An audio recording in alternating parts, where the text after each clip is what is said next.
અહો ઉપકાર જીનવરનો કુંદનો ધ્વનિ દિવ્યનો જીન કુંદ ધ્વનિ આપ્યા અહો આ ગુરુ કાનનો તુજ જ્ઞાન ધ્યાનનો રંગ અમયા દર્શ રહો હો શિવ પદ તક તુજ સંગ માતા હાથ.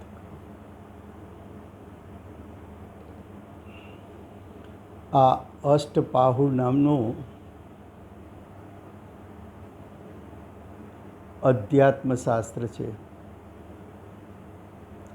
ભગવત કુંકુંદાચાર્ય દેવે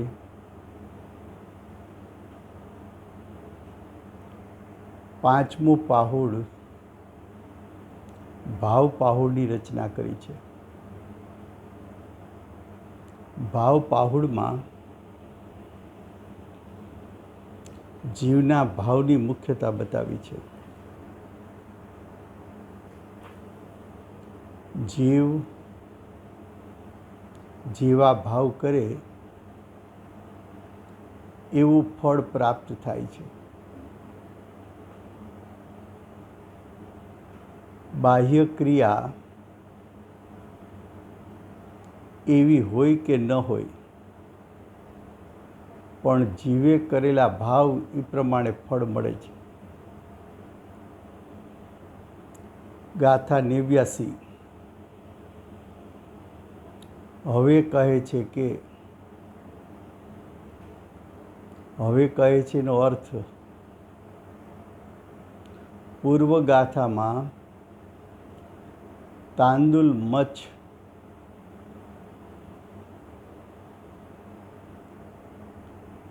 ભાવ કરીને કેવો બંધાય છે એ વાત બતાવ્યા પછી હવે કહે છે ભાવ રહિતને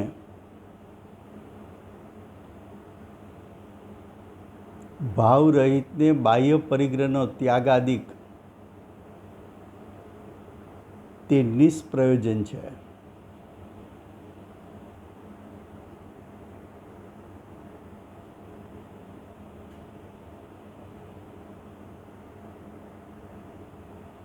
શું કહે છે? ભાવ રહિતને એટલે કે 10 પ્રકારના પરિગ્રહમાં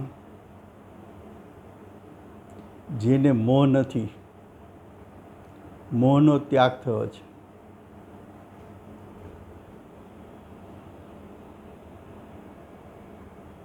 પણ જો અંતરંગમાં મોહ હોય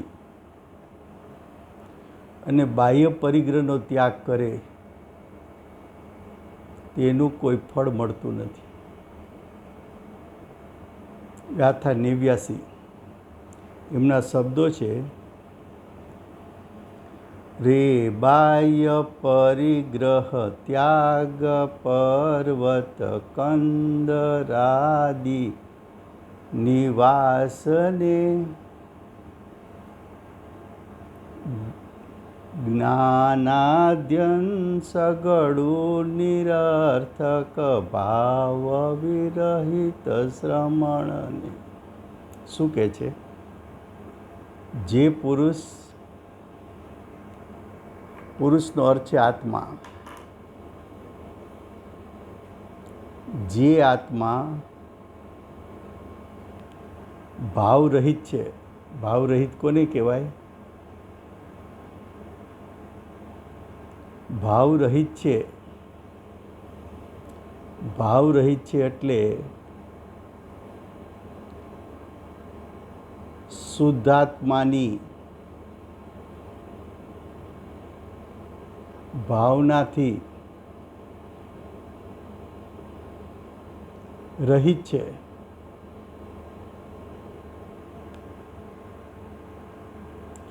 અને બાહ્ય આચરણથી સંતુષ્ટ છે.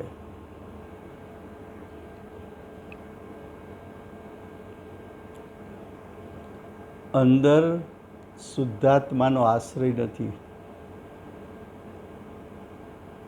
અંદરમાં મોહ સલામત છે.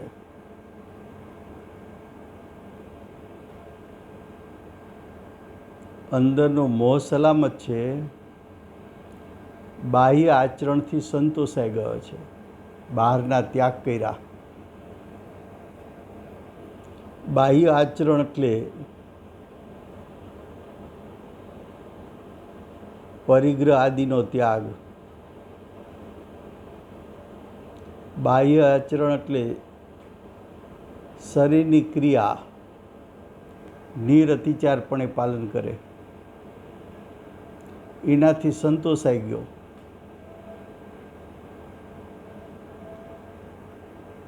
અંતરંગમાં ભાવ પરિવર્તન નથી કર્યું. ભાવ રહિત છે એટલે શું?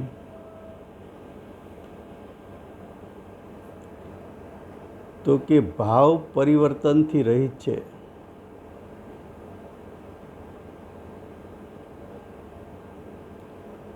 મોહનો ત્યાગ નથી.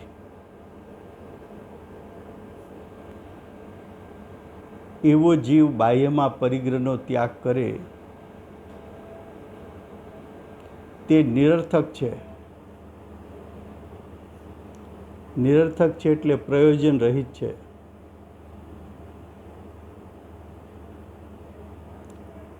તો પ્રયોજન રહિત છે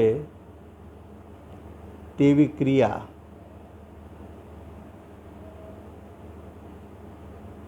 નિષ્ફળ છે. મોક્ષની પ્રાપ્તિ તેનાથી થતી નથી.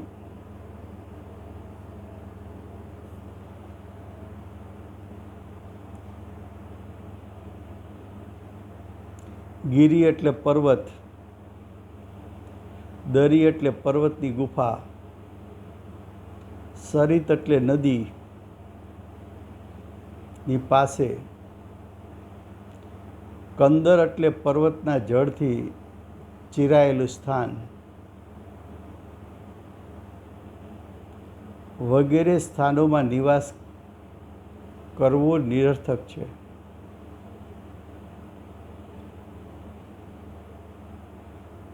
જેમને જ્ઞાયક સ્વભાવમાં નિવાસ કર્યો નથી,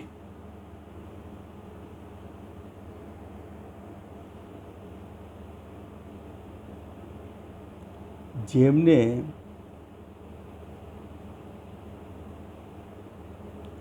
જ્ઞાયક સ્વભાવમાં નિવાસ કર્યો નથી,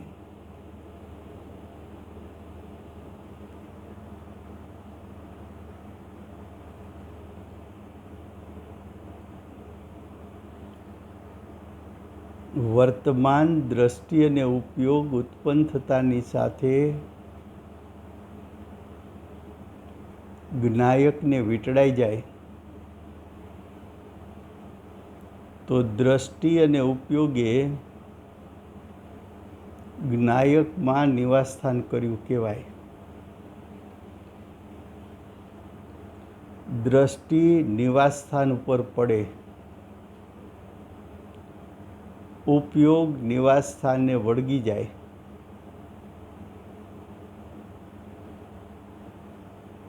તો જીવની દશામાં વિતરાગતાની પ્રગટતા થાય. પણ હજી જેમનો ઉપયોગ દ્રવ્ય મનનું અવલંબન લઈને દ્રવ્ય મનમાં નિવાસસ્થાન લીધું છે ત્યાં સુધી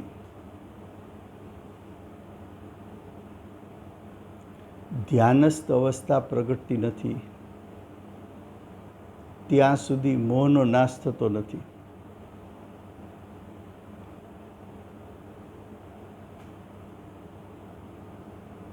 જ્ઞાયક સ્વભાવમાં સ્થિરતા થતાં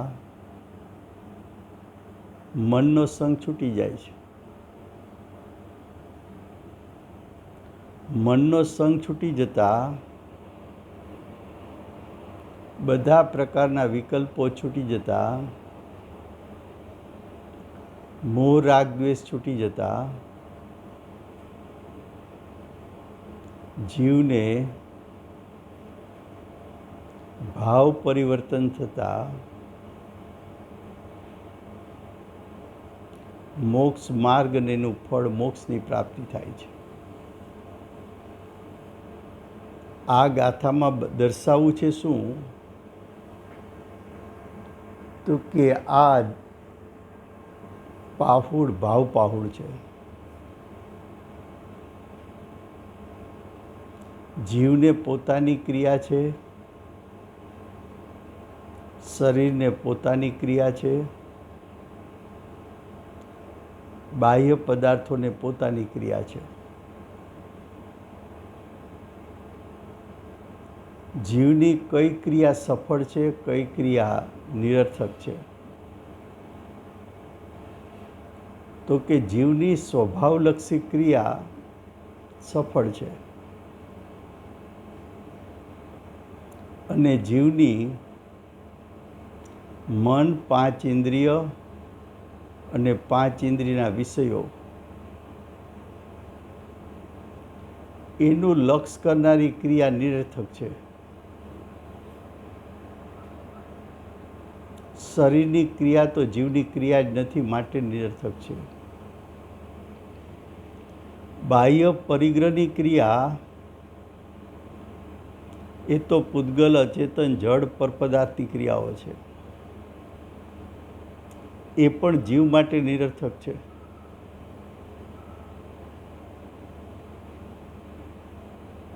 શરીરની ક્રિયા કે બાહ્ય પરપદાર્થોની ક્રિયા એનું ફળ જીવમાં નથી, એ જીવની ક્રિયા નથી, એ જીવને ફળ આપી શકતા નથી.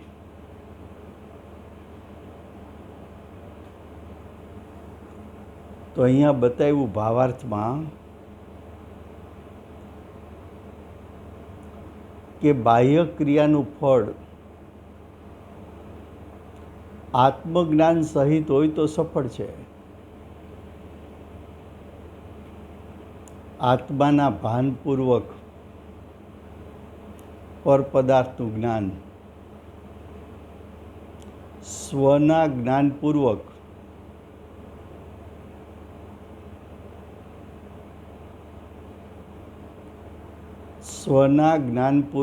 પરપદાર્થનું જ્ઞાન, એ તો ભેદ જ્ઞાન છે,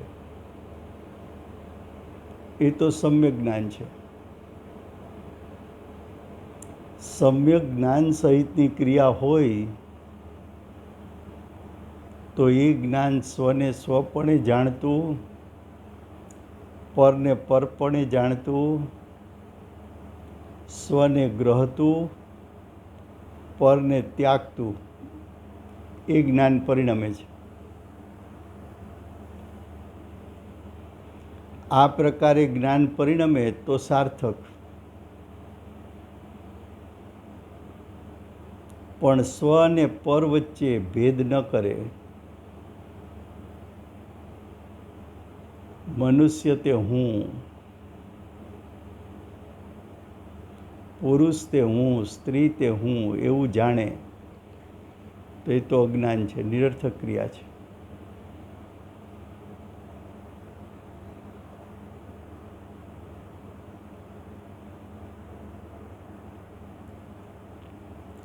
પુણ્ય જીવની ક્રિયા હોવા છતાં એનું ફળ સંસાર હોવાથી નિરર્થક છે. પુણ્યનું ફળ મોક્ષ નથી, માટે એવી ક્રિયા પણ નિરર્થક છે.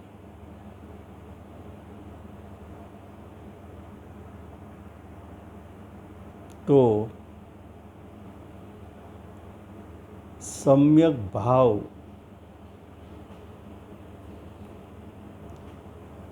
રહિત બાહ્ય પરિગ્રહનો ત્યાગ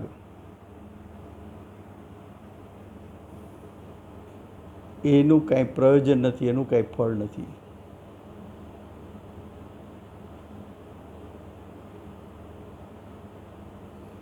હવે ગાથા 90. હવે ઉપદેશ કરે છે કે ભાવ શુદ્ધિ માટે ઇન્દ્રિય આદિને વશ કરો.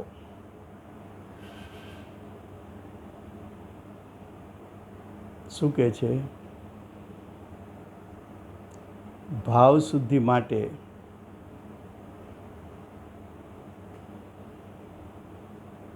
ઇન્દ્રિય આદિકને વશ કરો.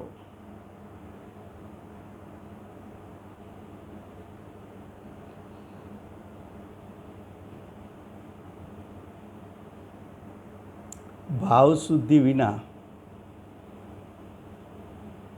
બાહ્ય વેશનું આડંબર ન કરો. બાહ્ય વેશ એટલે દ્રવ્યલિંગ.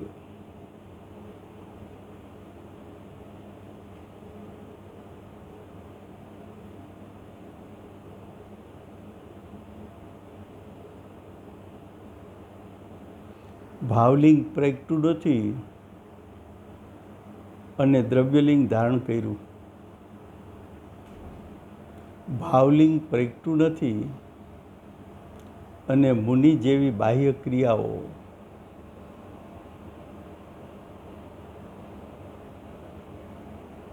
કરવા લાગ્યો. જેમ આપણે લૌકિકમાં કહીએ કે બીજાના ચારા નહીં પાડ, એમ ભાવલિંગી મુનિ હોય એના તો અંતરંગ ભાવ સહિત બાહ્ય ક્રિયા છે, પણ એકલું દ્રવ્યલિંગ હોય તો ભાવલિંગ નથી. ભાવલિંગ નથી અને દ્રવ્યલિંગને ધારણ કરે છે.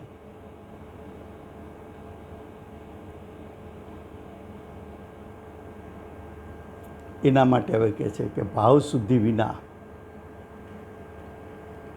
ગાથા 90.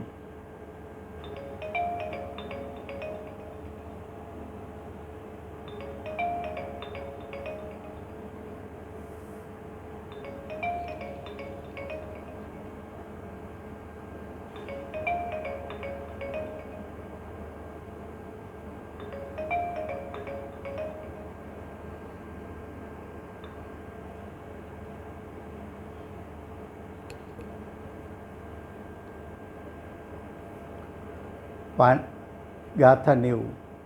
તું ઇન્દ્ર સેના તોડ મન મરકટ તું વસ કર યત્નથી નહીં કર તું જનરંજન કરણ બહિરંગ વ્રત વેસી બની. શું કહ્યું? હે મુને એટલે હે મુનિ. હે મુનિ એટલે હે દ્રવ્યલિંગી મુનિ.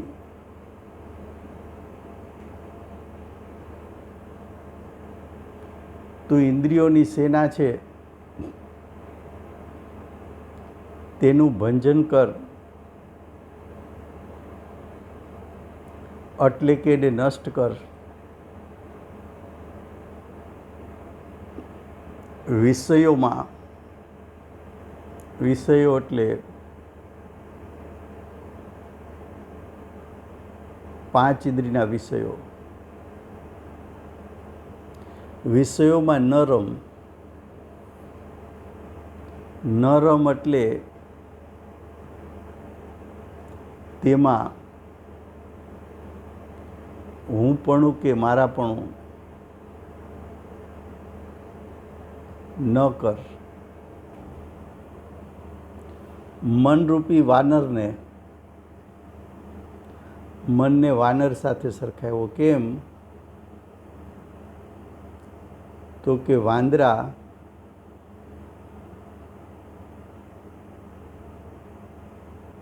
બીજાની ચેષ્ટા કરે,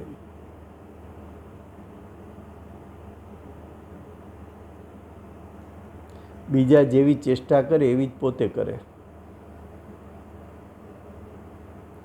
તો મનરૂપી વાનર ને પ્રયત્નપૂર્વક ઘણો ઉદ્યમ કરીને વશમાં કર. વશમાં કર એટલે એને જીતી લે. જે તારો ઉપયોગ મન દ્વારા 5 ઇન્દ્રિયને એના વિષયોમાં ફેલાઈ જાય છે અને એના વિકલ્પો, એનું ચિંતન, એનું મનન કરે છે. હવે 5 ઇન્દ્રિય એના વિષયોને છોડીને આત્માના શુદ્ધ સ્વરૂપનું ચિંતન મનન કર.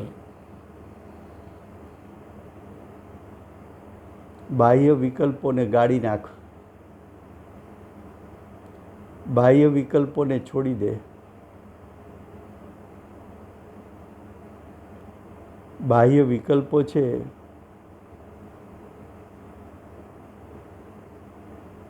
એ મનના સંગે ઉત્પન્ન થાય છે.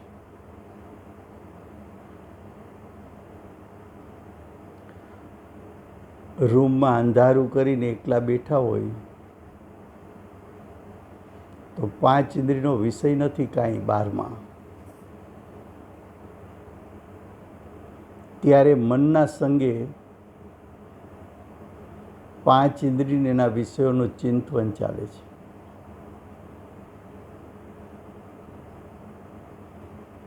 જે મનના સંગે તું 5 ઇન્દ્રિય અને એના વિષયોનું ચિંતન કરે છે એ શુભાશુભ ભાવ 4 ગતિનું કારણ છે. એ જ મનના સંગે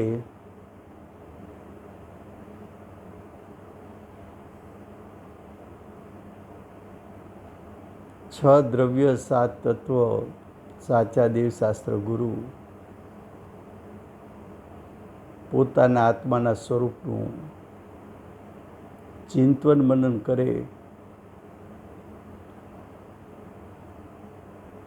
તો કસાયો શાંત પડી જાય છે. મનના સંગે જ્ઞાયક સ્વભાવના ચિંતનનું જોર એટલું વધારે કે જ્ઞાયકનો મહિમા આવતા જ્ઞાયકનો મહિમા કરતાં કરતાં કરતાં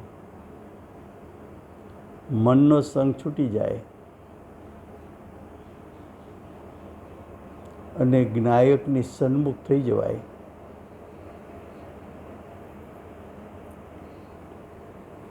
મન બાહ્ય વિષયોમાં જવામાં પણ નિમિત્ત થઈ શકે. મન જ્ઞાયક સ્વભાવની સન્મુખ થવામાં પણ નિમિત્ત થઈ શકે. એ મનના સંગે કરેલું ચિંતન જ્ઞાયકનું એનો મહિમા એક વખત એવો આવી જાય કે વિકલ્પ છૂટીને નિર્વિકલ્પ થઈ જવાય.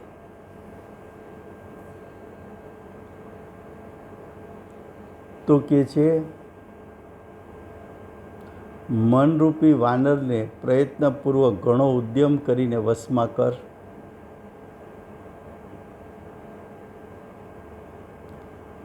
બાહ્ય વ્રતનો વેશ જે લોકોને રંજન કરવા માટે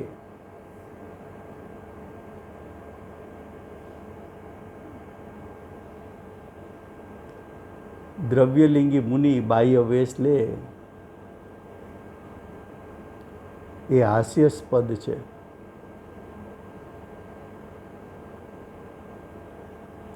સાચા મુનિની મસ્કરી છે.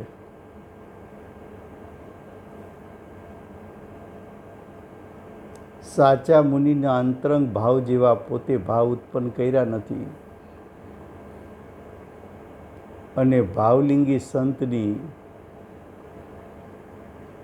અંતરંગ આત્મસાધનાને અનુરૂપ બાહ્ય ક્રિયા છે. એવી બાહ્ય ક્રિયાની ચેષ્ટા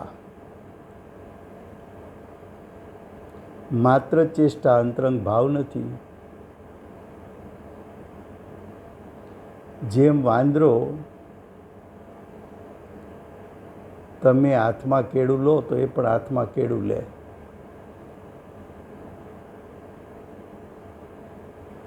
તમે તમારા બે હાથથી મોઢા ઉપર મારો, થપાટ મારો તો એ પણ એવું કરવા માંડે. તમે તાલી પાડો તો એ પણ તાલી પાડવા માંડે.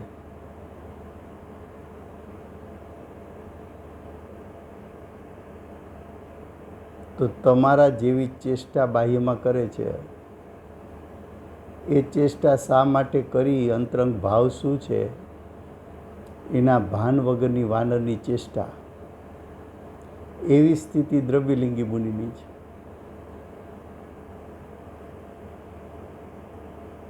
ભાવાર્થ: બાહ્ય મુનિનો વેશ લોકરંજન કરવાવાળો છે.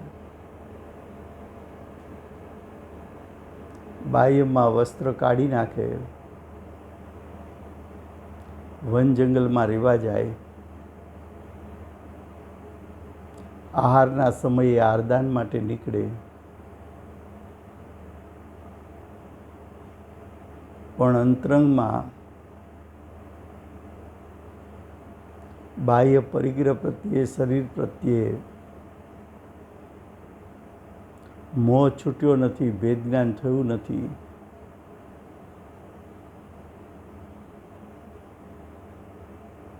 તો આત્માના અનુભવ વગરની મુનિ જેવી બાહ્ય ચેષ્ટા એ તો લોકોનું મનોરંજન માટે છે. એ તો લોકોની ખરેખર મસ્કરી છે. પોતે મુનિ ન હોવા છતાં મુનિપણું મનાવે. બહુરૂપી હોય એ વેશ ધારણ કરે. વેશ ધારણ કરવાથી કંઈ રાજા ન થઈ જવાય.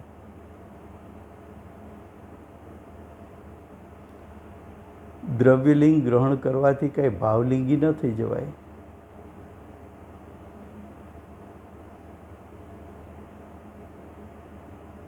આવું દ્રવ્યલિંગ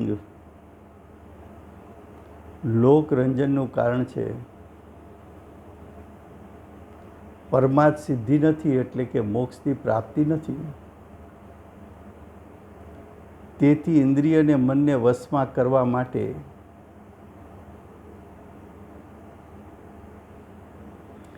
ઇન્દ્રિય કહેતા પાંચ ઇન્દ્રિય,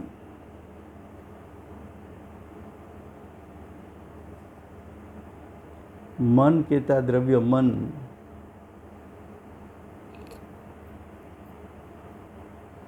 વશમાં કરવા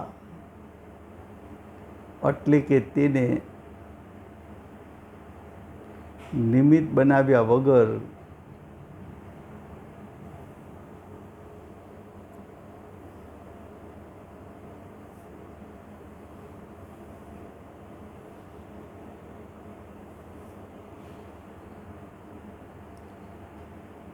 પાંચ ઇન્દ્રિય મનને નિમિત્ત બનાવ્યા વગર અંતરલીન થઈ જા.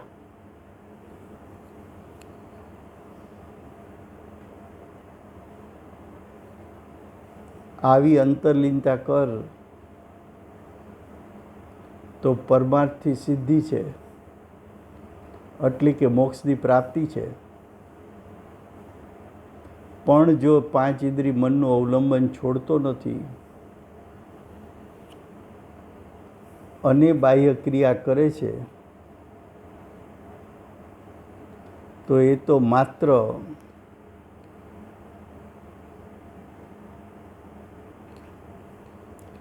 લોકોને હાસ્ય માટેનું સ્થાન બની જાય છે.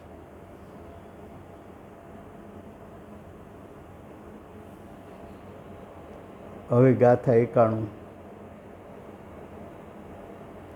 આ જ વાતને દ્રઢ કરવા ફરી ઉપદેશ કરે છે.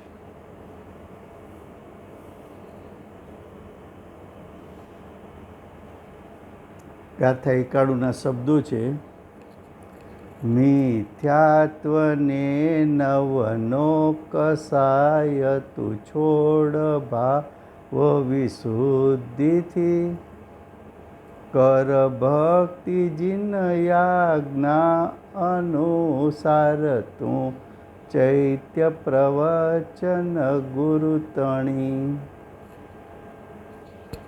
શું કહે છે? હે મુનિ,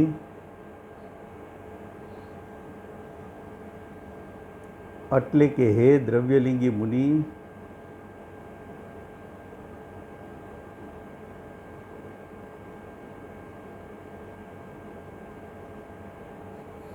તું હાસ્ય રતિ અરતિ શોક ભય જુગુપ્સા એટલે કે નવ નો કસાય અને મિથ્યાત્વ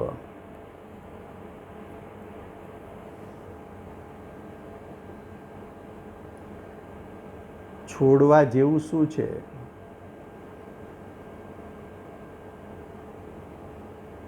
તો કે છોડવા જેવું મિથ્યાત્વ, કસાય અને નો કસાય છોડવા જેવા છે.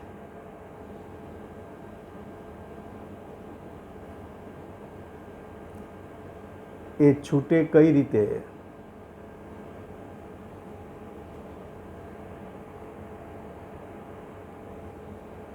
તો કે જીવની ભાવ શુદ્ધિથી છૂટે.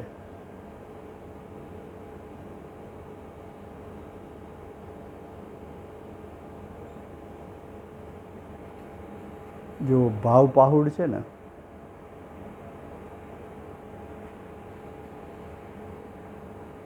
તો ભાવ પાહુડમાં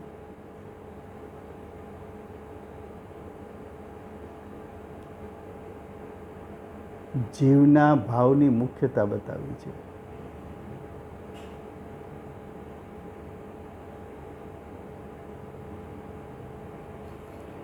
તારા ભાવમાંથી મિથ્યાત્વ જાય. મિથ્યાત્વ જાય એટલે પરમાહુંપણું જાય, એટલે કે 10 પ્રકારના પરિગ્રહમાંથી હુંપણું છૂટે,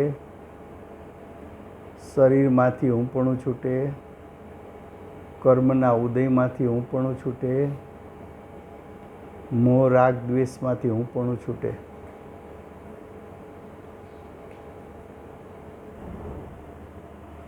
કસાય ને નો કસાય નો નાશ ક્યારે થાય? તો કે કસાય નો કસાય રાગ દ્વેષ છે. રાગ દ્વેષ છે એ પર પદાર્થમાં ઈષ્ટ બુદ્ધિ છે અથવા અનિષ્ટ બુદ્ધિ છે. તું 10 પ્રકારના પરિગ્રહમાંથી ઈષ્ટ અનિષ્ટ બુદ્ધિ છોડ. શરીરમાં ઈષ્ટ અનિષ્ટ બુદ્ધિ છોડ.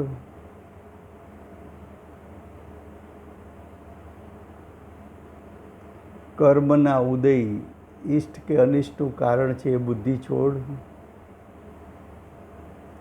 તારી દશામાં ઉત્પન્ન થતા શુભાશુભ ભાવમાંથી ઈષ્ટ અનિષ્ટ બુદ્ધિ છોડ. તો ભાવ શુદ્ધિ થાય. એટલે કે જીવના ભાવની શુદ્ધિ થાય. ભાવ શુદ્ધિ એટલે જીવના ભાવ શુદ્ધ થવા.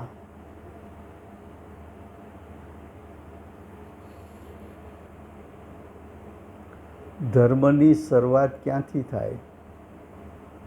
તો કે જીવના ભાવથી થાય.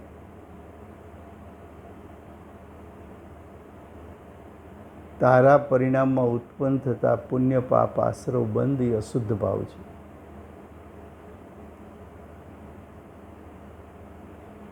તારા પરિણામમાં ઉત્પન્ન થતા મોહ રાગ દ્વેષ એ અશુદ્ધ ભાવ છે. તારા પરિણામમાં ઉત્પન્ન થતા પરમાં હુંપણા અને મારાપણાના ભાવો એ અશુદ્ધ ભાવ છે. પરમાંથી હુંપણું મારાપણું છોડી જ્ઞાયક સ્વભાવમાં હું પણ ને મારા પણ સ્થાપ,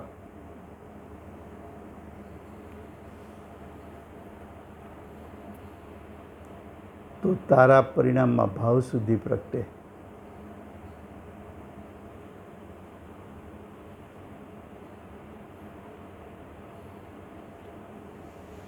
હવે કે છે જીન આજ્ઞાથી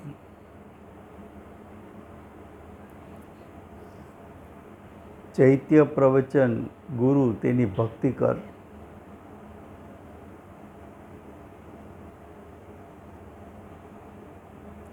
જીનેન્દ્ર ભગવાનની આજ્ઞા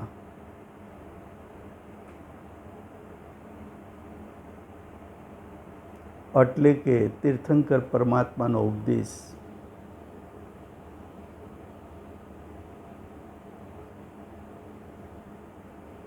તીર્થંકર ભગવાનનો ઉપદેશથી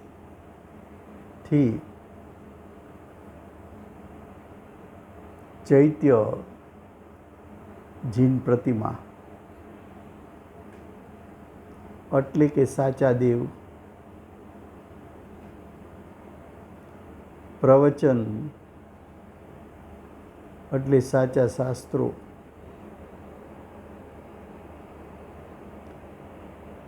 સાચા ગુરુ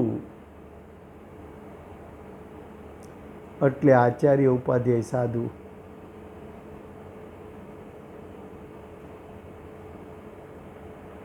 તેની ભક્તિ, ભક્તિ એટલે જોડાવું, તેની સાથે જોડાવું.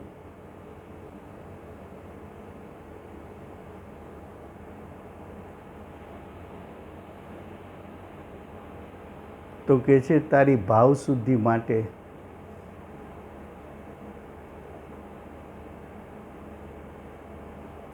મિથ્યાત્વ કસાયનો ત્યાગ કર. જીનેન્દ્ર ભગવાનનો ઉપદેશ સાંભળ.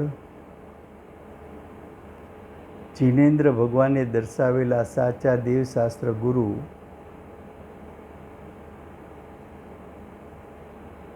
એની આજ્ઞામાં જોડા અને જ્ઞાયક સન્મુખ થા તો તારી ભાવ શુદ્ધિ થાય. એ ભાવ સુધી પ્રયોજનભૂત છે, એ મોક્ષ માર્ગ છે અને મોક્ષનું કારણ છે.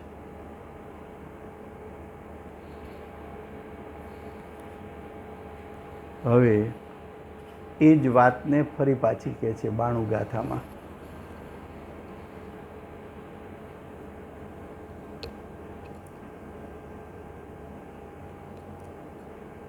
તીર્થે સભાસિત અર્થમય ગણધર સુવિરચિત જેહ છે.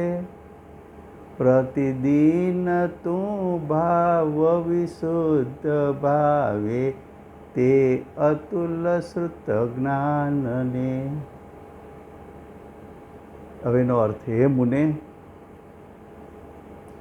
જે શ્રુત જ્ઞાનને તીર્થંકર ભગવાને કહ્યું, શ્રુત જ્ઞાન એટલે ભાવશ્રુત જ્ઞાન અને દ્રવ્યશ્રુત જ્ઞાન.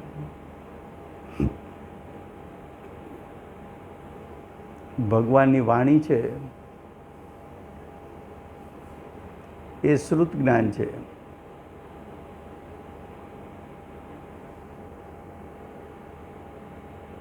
અને ગણધર દેવે ગૂંથ્યું. ગણધર દેવે 12 અંક 14 પૂર્વ રચના કરી.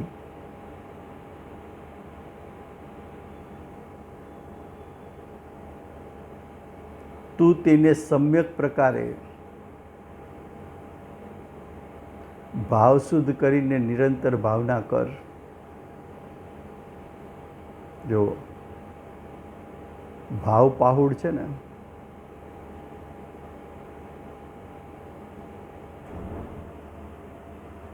તો ભાવ પાહુડમાં જીવના ભાવની મુખ્યતા છે. શું કહ્યું?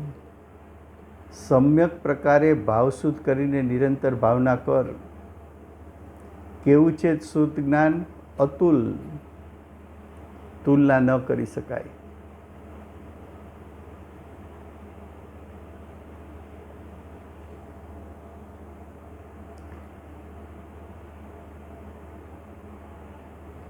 અન્ય મતમાં કહેલું શ્રુત જ્ઞાન નથી.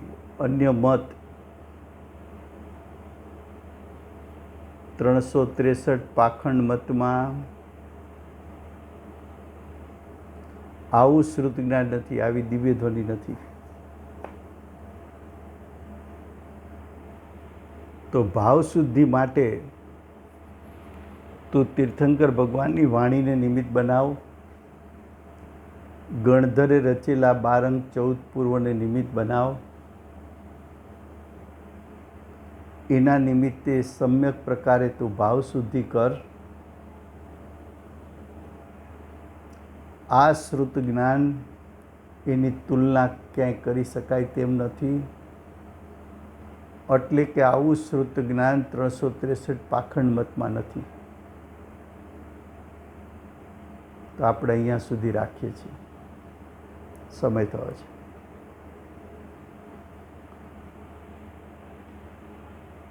દિવ્ય ધ્વનિના દાતાર શ્રી સિમંદર ભગવાનનો જય હો.